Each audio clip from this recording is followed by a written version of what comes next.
was up there just tonight, and there's not a bad seat in the house.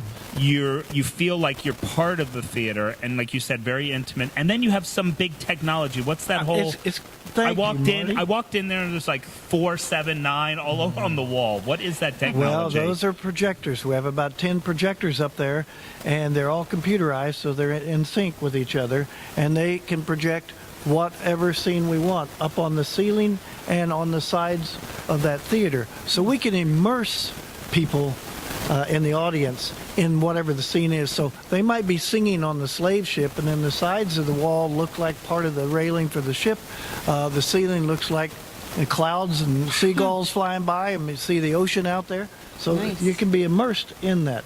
Now, it's very expensive and high technology, but we think we're the first theater to have it. So first one we know of. It'll be very exciting. Yes. That's very exciting. I hadn't thought about that concept of you're looking at the side and you see water. And have you thought about, like my wife, hopefully you don't get seasick? Yeah, hopefully. No, but it's worth it's just an illustration. No, exactly. You could do the Sistine Chapel up there if you want to do the Sistine Chapel if you have a biblical scene. Oh, yeah. Any scene to feel like you're part of it. Mm-hmm. Speaking of feeling part of, there's another great piece of this museum that isn't anywhere else in D.C. about, I think you were calling it a flyboard or a moving board? Or Yeah. You know, we have $42 million just in technology here. And someone was telling me it's like 2,000 miles of cable and fiber optics and all that stuff go throughout this 8-story building, 430,000 square feet. But I think we have lots of attractions because we're entertaining as well as we're informative. As a matter of fact, you're educators just like me. Right. And, you know, the more you can entertain them, the easier it is to get them to participate in learning. And so it's an edutainment museum, if you will. Did you just coin that phrase? No, okay. Our CEO, Kerry Summers, coined it. And he taught it to me. But anyway, so one of the attractions is the flyboard. And there are only maybe 2 or 3 of these in the world. And we think this will be the first one in the U.S. And we have the inventor who's here putting it together. And 36 people can stand up on a stage, get on a stage, and you stand up and you hold on. And everything goes dark, and a huge video opens up in front of you and around you. And it takes you out to show you the impact of the Bible on our culture. So it literally, or not literally, it virtually flies you out. And so that stage will tip up just as the video shows you're flying out. You'll lean back and you'll feel like you'll get this sensation that you're flying. Wow. And it'll zip you out of this building, go up to the mall 2 blocks away, the National Mall, go down to the Capitol, circle the Capitol, and a laser starts zipping out on monuments and parts of the Capitol wherever there's biblical text. Or a scripture. Sure. And it goes into the Capitol, does the same thing. So it's full of symbolism. Then it flies out. It'll go over to the Library of Congress, flies in, does the same thing.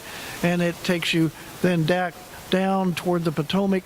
Some of the skips across the tidal basin water.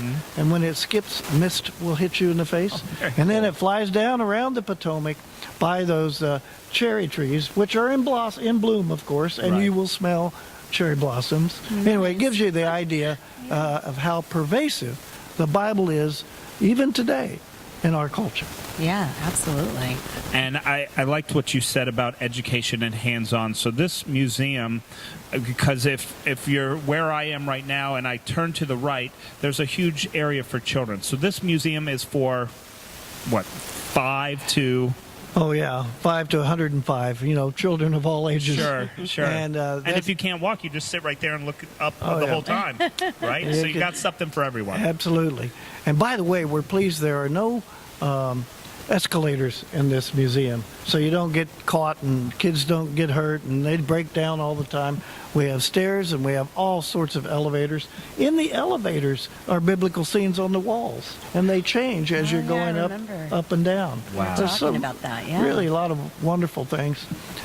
Speaking of technology, the digital guide, some people call it the digital docent. So you can get tours. You pay a little extra fee for a docent to take you around on a tour, a tailored tour, if you will. But you can also go with simply a map or you can go with the digital guide, and it's like a little tablet. Of course, it's computerized, and you introduce yourself to the guide, and it'll say, "Hello, Marty. Thank you for coming. Let me ask you a few questions." It'll ask you some questions about your interests. Are you interested in the history of the Bible? Then it'll take you up to our laboratory where scholars are looking at antiquities and interpreting them, and it adds to the body of knowledge of the Bible. Or some other historic thing, papyrus or cuneiforms, or all the antiquities you can see. If you're more interested in the stories of the Bible, it'll take you on a different route. Or if you're more interested in the impact of the Bible, it's even a different route, and it'll say how much time do you have. If you've got 3 hours, it'll give you a longer route. If it's 2 hours, a shorter route.